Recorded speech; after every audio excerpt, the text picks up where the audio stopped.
morning all. I'm glad to be here amongst the august gathering out here, and thank you sir for a remarkable introduction about VIT and your idea of the country, especially the numbers that you were quoting. You have a amazing recall for memory. Thank you for sharing your ideas and thoughts out here. So today morning, as you are aware, we'll be talking about innovation.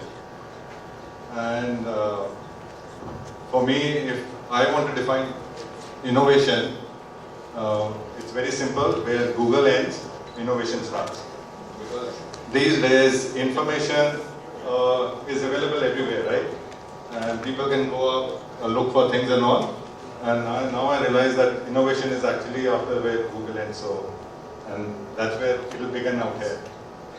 As I look at organizations, it's obviously a very competitive environment, and the business heads and everybody is, looking at change and reimagining their system, processes, their portfolio, and that's where they are looking for HR community to really come and help, because talent is number one on everybody's list of priorities.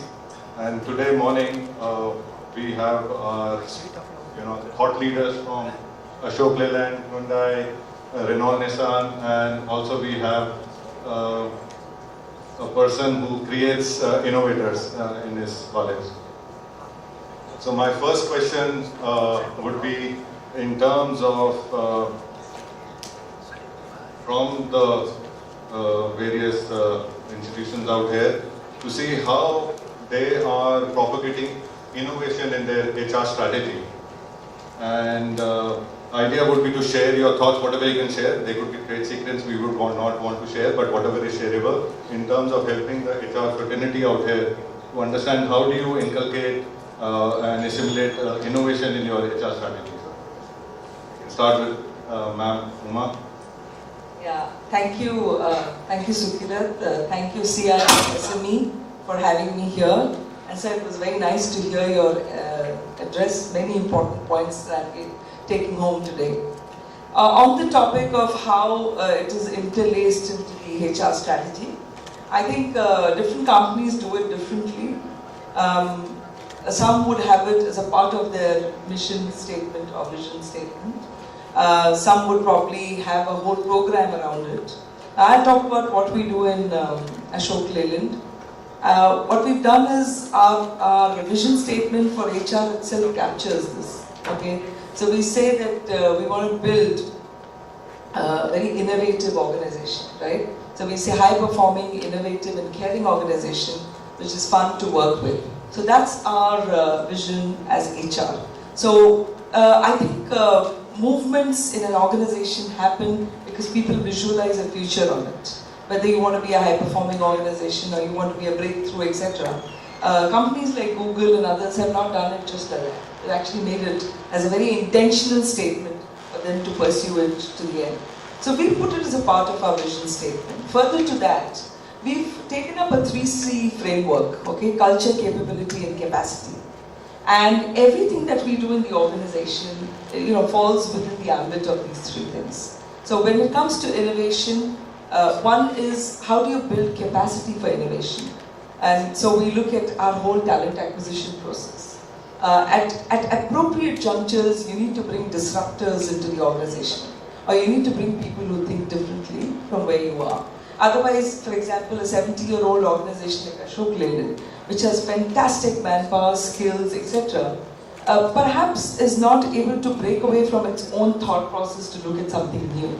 And therefore, I think talent acquisition plays a really important part. A diverse workforce, as Sir was mentioning, Vice Chancellor Sir, whether it's women, whether it's people from different nationalities, different parts of the country, all of this matters to increase the innovation quotient.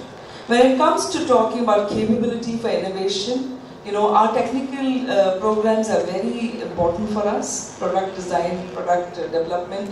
We ensure that people are put through a whole rigorous curriculum on innovative thinking and innovation into the programs. And when it comes to culture, you can do all of this And if you reward people for different behaviors which are not innovative, then I think innovation can never happen in an organization.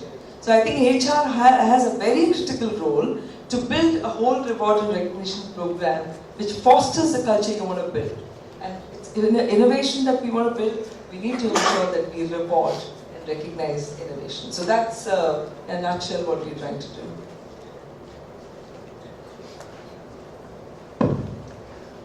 Thank you, Uma. Taking it further from here, a lot of people from industry and a lot of people from academia. And what a beautiful day, Friday, end of the week, and we can take the thoughts along on innovation, take the thoughts along on the HR, how we are now amalgamating both the things. Not very far from here, about let's say 400 meters from here, my company is called Renault Nissan Technology and Business Center India. And we have a dedicated department there which is called Research and Advanced Engineering. Maximum people from the elite colleges and a lot of people from VIT also, sir. What is the difference between a normal person who has a limited design thinking for that matter and a person who is an innovator? Actually, there is no difference. It is just the focus areas, right? Now, when we say 8,000 people of an automotive, most of us, we also have a competition setting Hyundai next to us. When we talk about innovation, now these things define us, right? Today, the world, the way it is moving, the technology, the way it is moving, the words which are used is quite subtle. It empowers, technology empowers, innovation empowers. And the beautiful thing, today everyone wants everything in a flip of a second and they want it to be continuous. Now this continuum game and the joy of creation, it has to be carried in all the product and services which we have. And HR is also not very far, because whatever we learn from the product design per se or the service design per se, we have to cater in the organizations too. Not very far, 3 months back, I had a similar HR conclave in my organization and I only organized it. And the beautiful thing, everyone is talking about bots, everyone is talking about robots, and I have to do something which connects, and we had that Rajini's movie 2.0 coming, so I had to bring some elements of innovation inside. So I called it HR Conclave 2.0, and yes, we had a robot welcoming people. There's a company called Invento. They had a human-sized robot, and it's beautiful. It blinks the eyes. It has its hands moving. It has the display here, and if you can Google it, you also find it. Even Prime Minister has inaugurated various events through it. So you press the button, and the thing is innovated. It talks to you. It's connected with the Wikipedia and anything which you ask, it talks to you. You have the speakers connected to it. It was a wow feeling for everyone.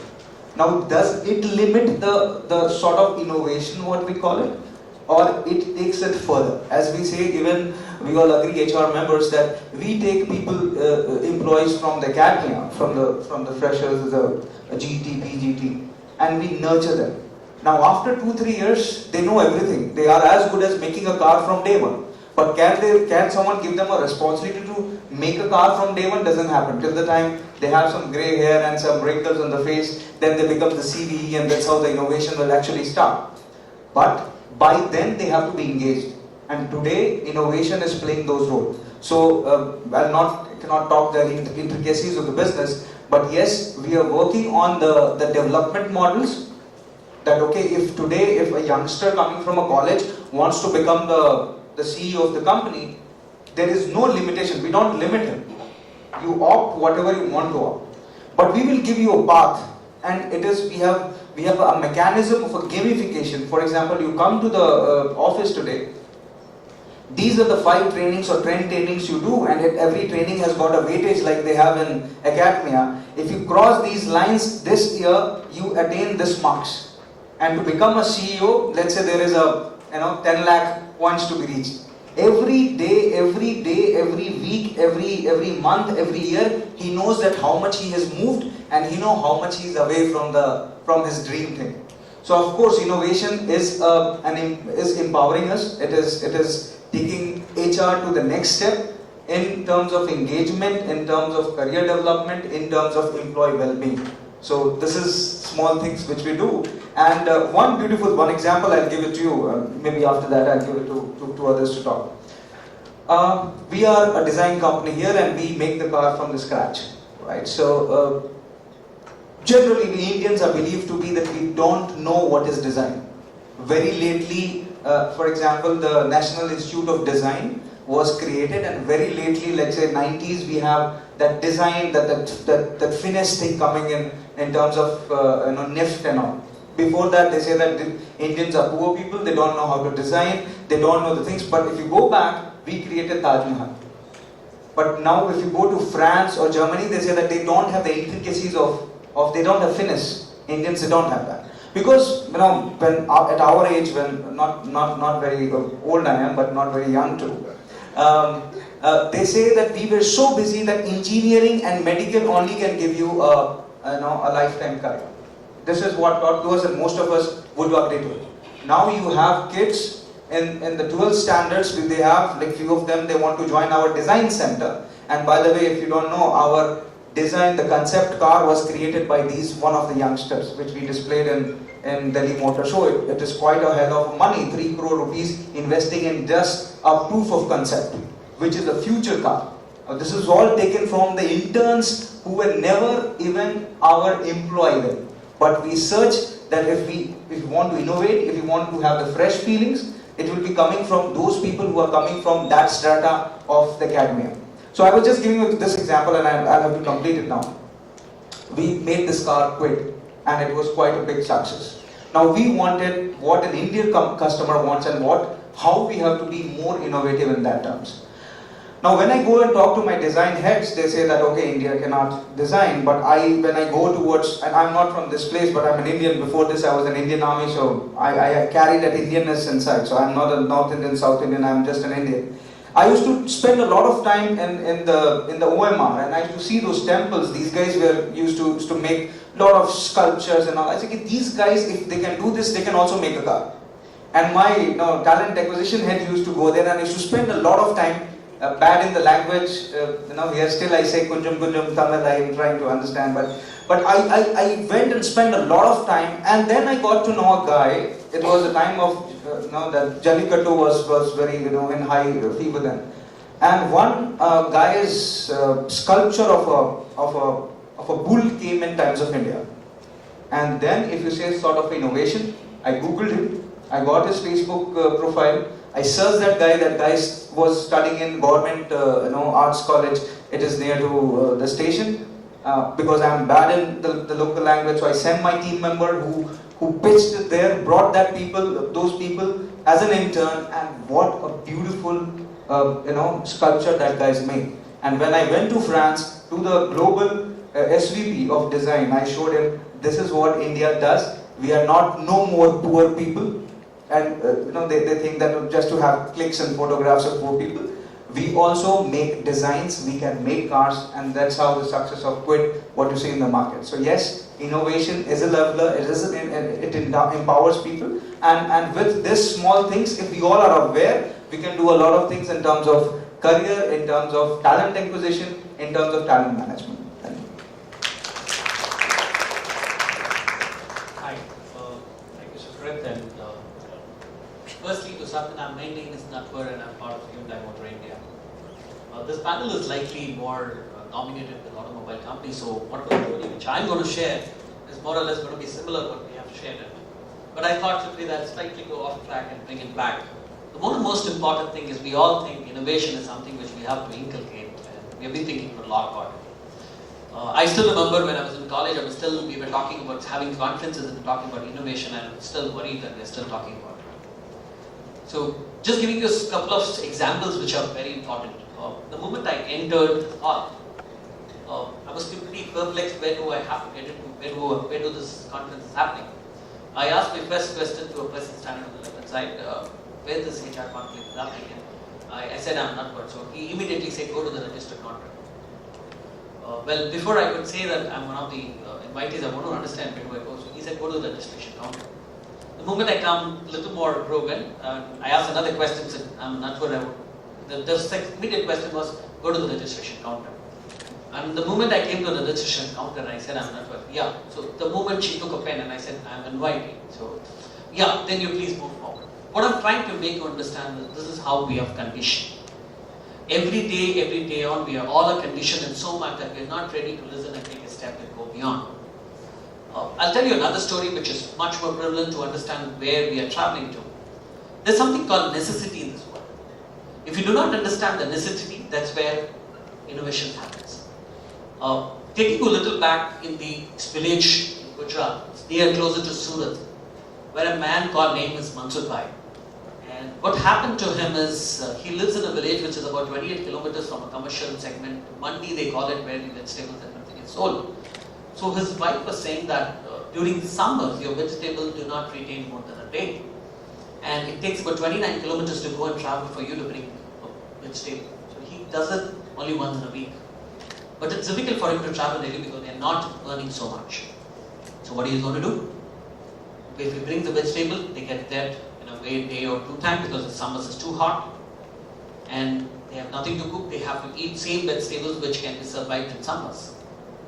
So that's what the necessity which he had in his mind.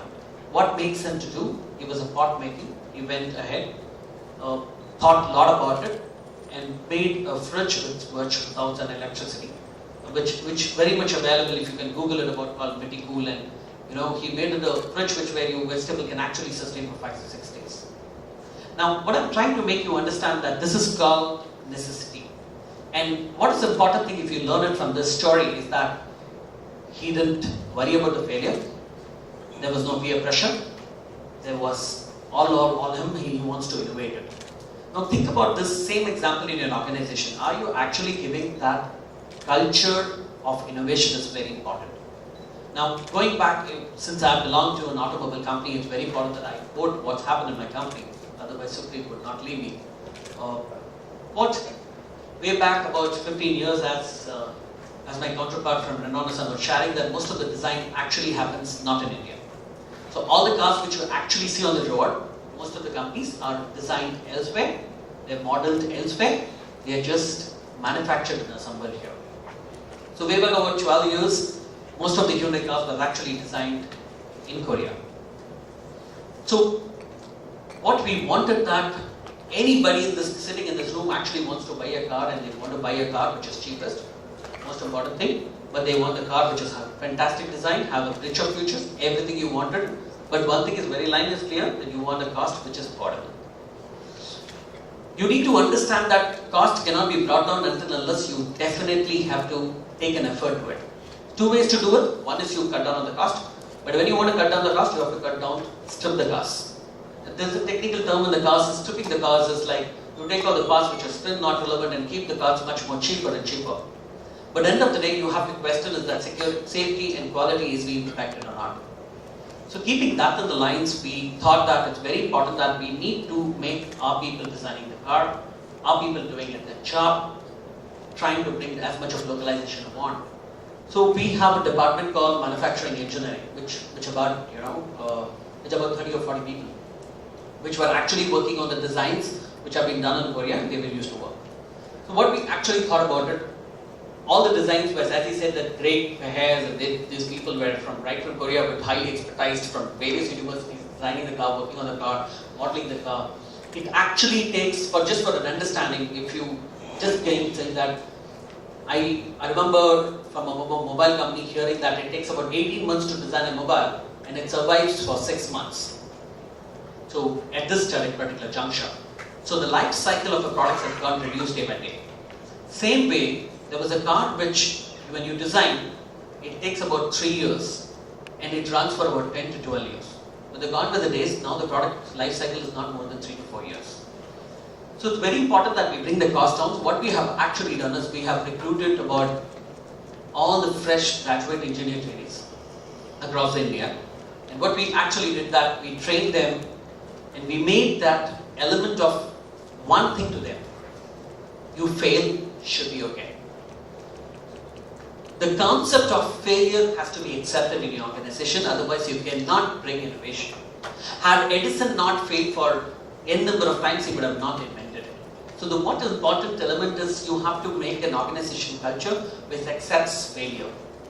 Let me tell you, I would not store more on detail on that because I'll take it with the time. But what is important, what I want to bring out that we as an HR professional have to create a culture of innovation and not implicating innovation. That's something is very important. Today we have that workforce of 120. This young workforce on an average age of 3 years are the pioneer in design. Those are the people who have designed all the latest cars of Hyundai which you see on the road. And let me tell you, you are the only company in the entire group of Hyundai with these folks have actually now supporting other overseas companies. So when we go and ask them, what is that you made a difference?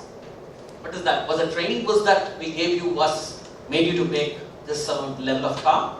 Or what's something? And then let me tell you, only one answer we get, that you had a trust on us, even when we failed, we were okay about it. I want to take you back to understand that we have several departments which actually talking about innovation. We have a lot of platforms of campaigns going on. We engage close to about all our blue collars into it. And on a year we save about 120 crores mere out of innovations. But what is more important is if you as an organization really accept that failure is part of it, I think you will be able to make a lot of disruptions in an organization. That's all.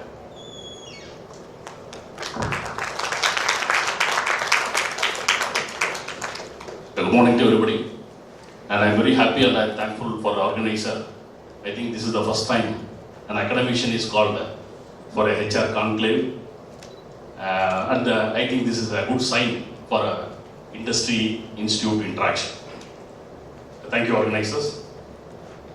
And I want to know, I want to tell what is happening in various engineering colleges, self-financing engineering colleges, but not about VAT. VAT is far ahead. We cannot compare with VAT because they are the suppliers of innovators.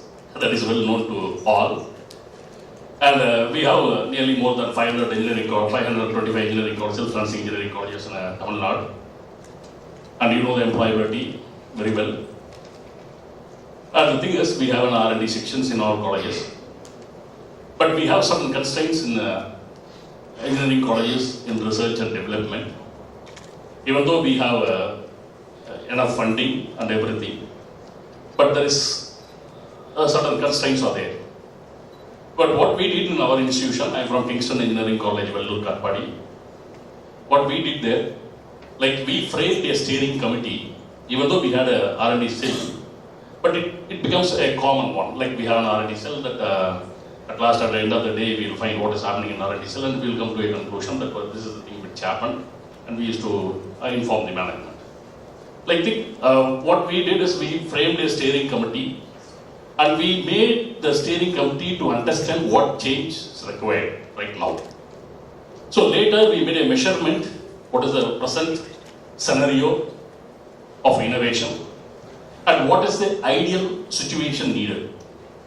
And later we compared with this present scenario and the ideal situation which is needed. We made a measurement and we compared, and then we came to know this is the thing to be happen for a better innovation. So this is the framework which we made it there. And one thing is there, in many industries whereas and micro and small medium scale enterprises, some companies are waiting till the end of the product. When an innovation is created, it can be converted in prototype, it can be given to the end user, customers, and let them have a trial there, and you get the feedback, then we can go for a perfect model. So these type of prototypes has to be improved, but the prototype becomes very costly for an engineering institution or for a self-financing institution. So one of my students, Mr. Ashok, he came to me and he asked me that, sir, I want to make a 3D printer as a prototype. I said it will cost around 1 lakh. We cannot fund you. We can get 15,000 or 20,000 from DST. And we got it 15,000 from DST. And later we supported, our management supported, and he has constructed a 3D printer just for 15,000 rupees. You won't believe it. Even if the same product is given to the branded company, they can make that 3D printer for just 25,000 rupees. Exactly a photocopy of that product.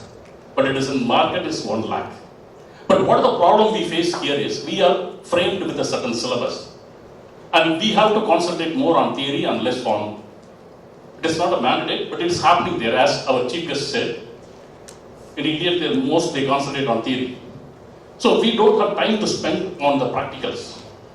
So even in that situation, we made the students to do that, and he has completed the project for 50,000 rupees. But we spent more time on what you know, like where to purchase the material, where to purchase the right material at the right place. Because we are very busy with the syllabus completion and other on its academic results and everything. But we have to put enough time to find out where the material is available, where the cheapest material is available, which type of build which has to be. We have the design, but where it has to be purchased. Because material plays a major role for the success of an equipment or for any industry. But there is a very least subject in material aspect in various colleges. What I request all the HRs, like, you are going to hire an innovator, for that you are going to pay for it. You are going to hire an innovator, for that you are going to pay for it. But we are the suppliers of innovators. We are the suppliers of innovators as an education, as an academician. We have many good number of innovators, but we need support. We need an industrial culture inside the educational institution. If an industrial culture has been produced, and an industry person he is coming for a placement and he is asking which is the advanced software for analysis. But we have a software for analysis which is prescribed by a manager. But he may not be knowing the advanced software which is used in industry. But it is the responsibility and the duties of the HRs or the industrialist to step in forward inside the education institution, and they can give a support, not financially. No, we are not expecting that financially. They can give a support what is by giving the thoughts what is happening inside the industry, so that we teachers, we are ready to guide them in the right way, and the product can be invented very easily. And that product can be converted into a main product, or it can be a patent by the company there, and they can give an employability for the concerned innovators. So we have plenty of innovators, but we don't know what to do. It is like a cinema industry. There are very good directors, but only few are shown outside. This is the situation among the students. What I request, because you can say that we want the main objective of this program is to what HR2 should think on innovations. Google spends 20% of time for innovation. If a person is going to fail in innovation, no action is taken, and he is encouraged there. So that freedom has to be given to the employees. That freedom has to be given to the employees, whether in institution or whether in industry, whatever it may be, so that they can freely think over it. About how far away we spent on the innovation in industry or in educational institution. That is the biggest question mark, where we were not able to make the reality of Make in India. So if you want to make the innovation into reality, or if you want to make the reality in Make in India, the industry should make, voluntarily they have to step inside, and voluntarily they have to identify, because I did my engineering from NIT Trichy, building engineering. The codes and standards of building, it was taught by a industrialist from Building Research Institute. So it was complete practical. So whoever studied the codes and standards, they were placed in shipbuilding in Germany. So this is the situation. What I request all the industries, please step inside the inside the institute and teach a subject there. Select a subject, whichever. If it is an automobile industry, do it. If it is in the software industry, you step inside. So I want to raise one question among all the HRs. Lean manufacturing is a good concept created by the Japanese. Why the lean manufacturing was not successful in many of the industries in India, where the Japanese and Koreans are middle managers and top level managers. There is a cultural resistance. That cultural resistance has to be break down, and innovation culture has to be brought inside. And this can be only done by only by the HRs in industry. So I request all the HRs to be a mentors for various education institutions so that the industry institute interaction will be developed and we can supply you the good innovators without going for hiring. Thank you.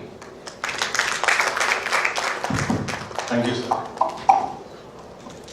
At this moment in time, I'll open the forum for asking any questions, any specific questions to the panelists. One panelist is going. We have a few of them. So if you are practitioners, floor is open for you to ask questions.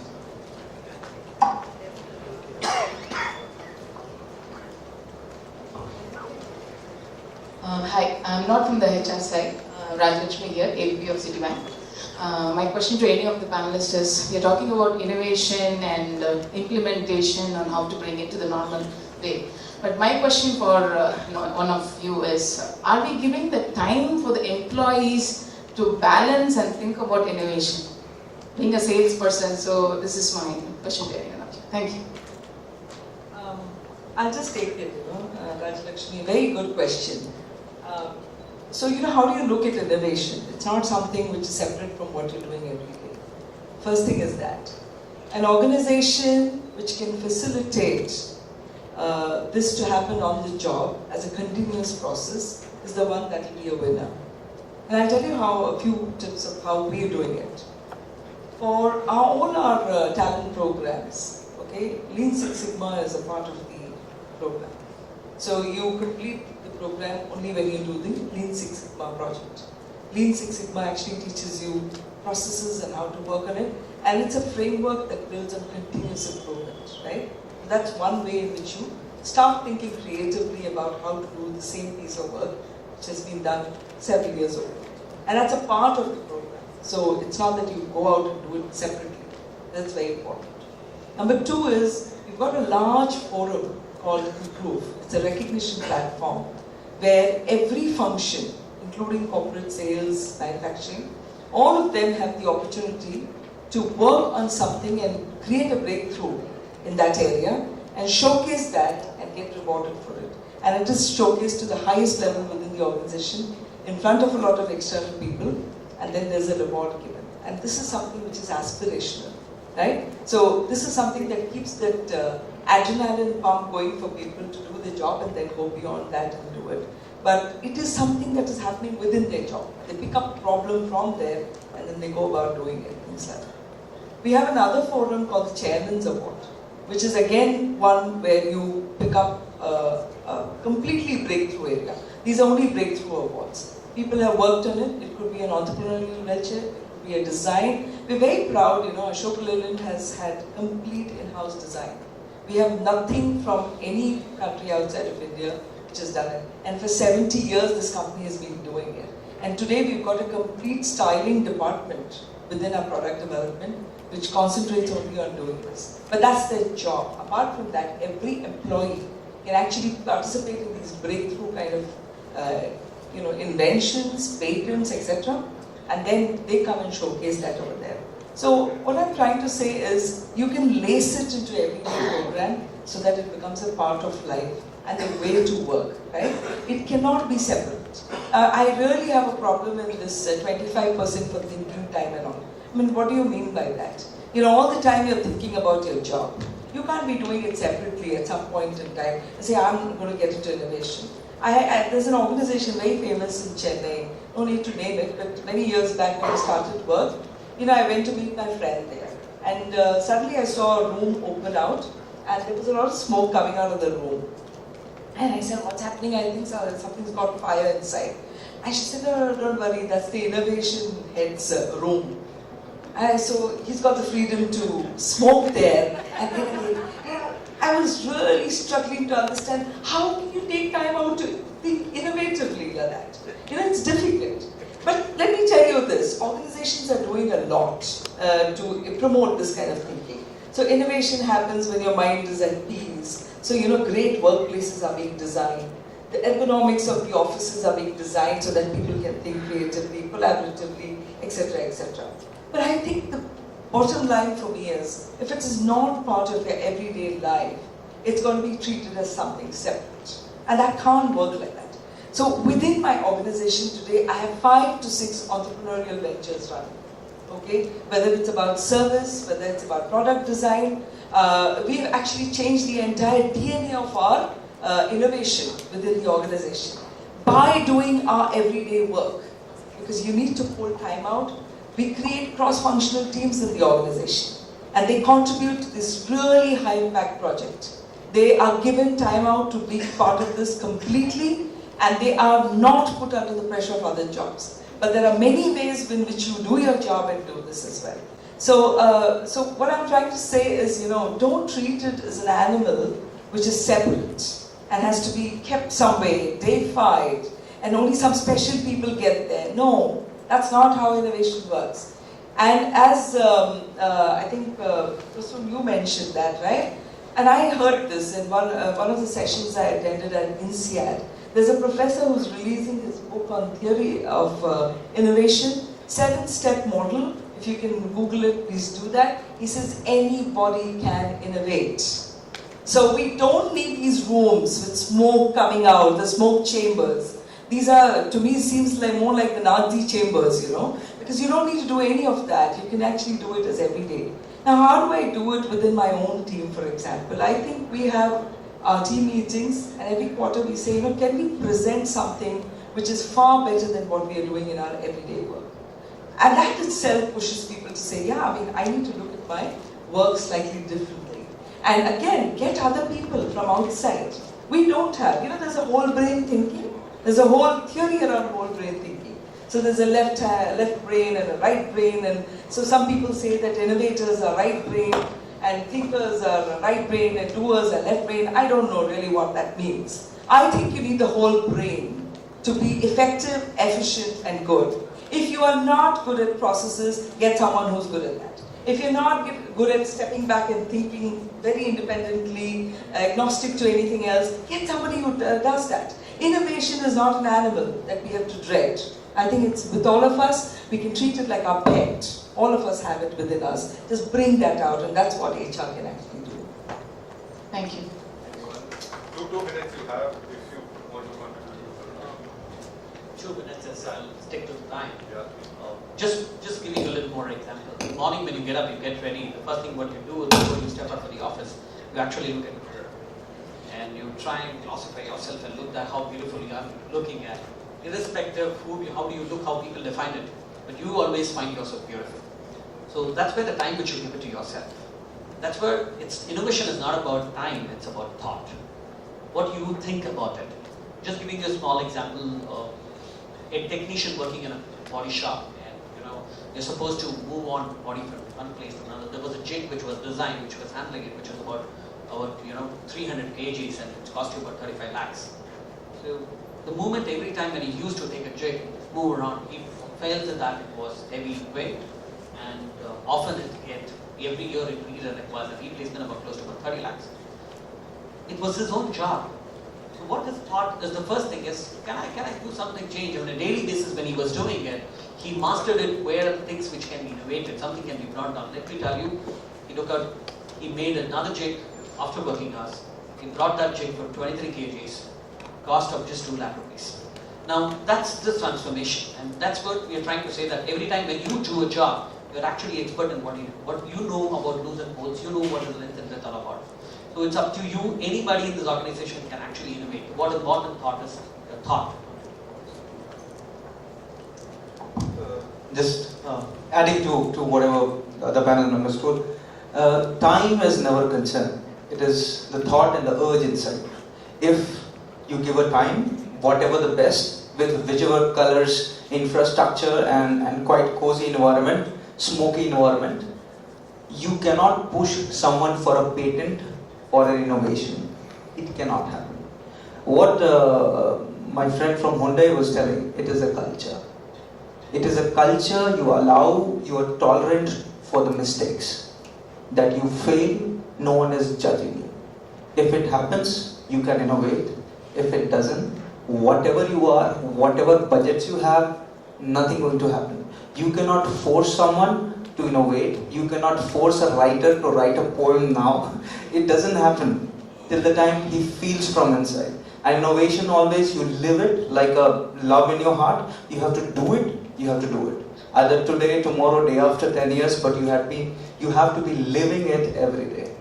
And even if an organization gives you specific 2 hours time to innovate, you cannot. That's all from us. So, you didn't hear that. The time is needed for patent, innovation. This is a question. Do the employees have the balance? That's what that was my question. Maybe not the retrospective time.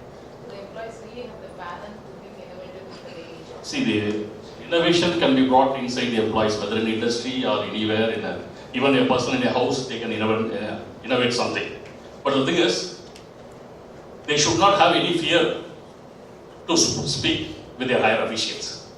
They should be let freely to meet any higher officials at any time, so that there will be a change of ideas. Like even security, he may have a better idea than a professor. He can suggest, because innovation is nothing, it's a substitute. We are not going to find something new. We are going to make an addition in that. It's a substitute. For that substitution, we need a teamwork, a interdisciplinary, a collaboration has to be done. So, as an academician, what I say, time has to be given for innovation, but there should be no boundaries for the time. There should be no boundaries. The same example I want to tell you is Google is giving, they're spending 20% of the time for innovations. They are not worried about their failures. They are not questioning about their failures.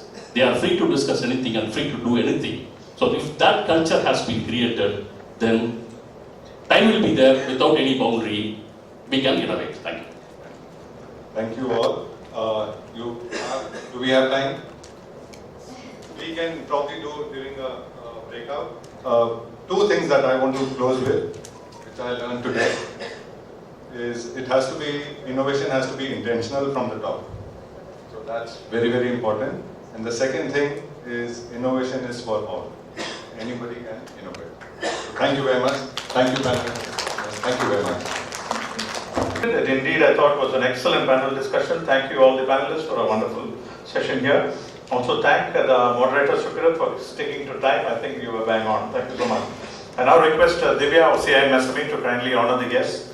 Let's start with Umar Rao, VP Human Resources of Ashok Leyland.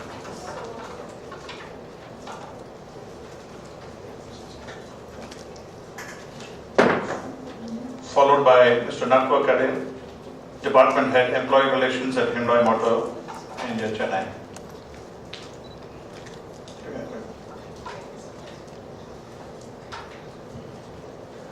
We will then have Dr. Ravikumar, Principal of Kingston Engineering College, Vellore.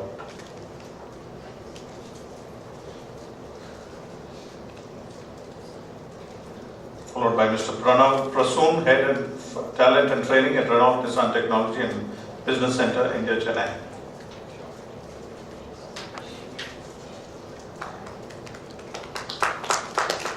And last but certainly not the least, our moderator, Mr. Sukirat Sethi, founder and vCHRO.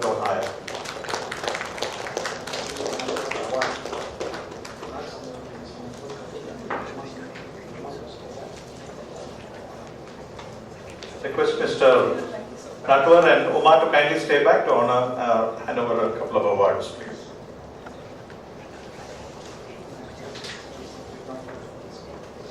Do we have Mr. Rajaram Narayan in the hall, please? Not there, okay. Sashi Devi of Vellore Consultancy for Best Innovation in HR Processes. May I request Umar Rao to kindly hand over a memento, please.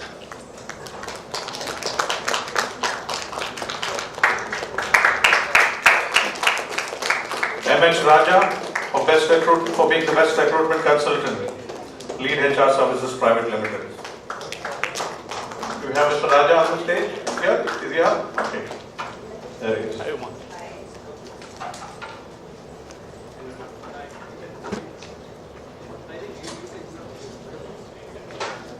Mr. K.S. Rao, Director, Anurag Group of Institutions. being the Best Engineering Education Institution Award for overall excellence, Mr. Dr. K.S. Rao. He's not here? Okay, on behalf of you, welcome. Pratibha will collect that on their behalf. Do we have Professor K. Vijay Bhaskar Raju here for being the Best University Award presented to Geetham Bengaluru? I think the applause can be a lot better.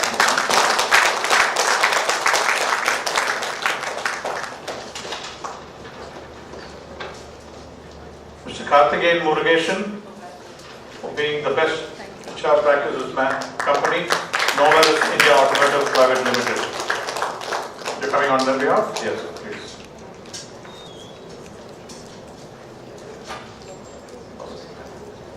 Mr. Bala Ganesh for Best HR Practices Company, Sunway Synergy Holdings India Private Limited. And Mr. Sundaram Srinivasan for having the Best HR Practices Company of Lincoln Electric Company. Sundaram Srinivasan.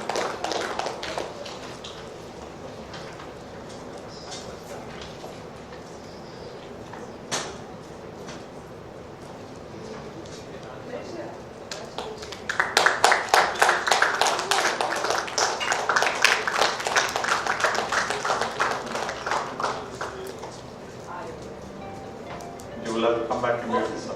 Thank you so much. Thank you so much.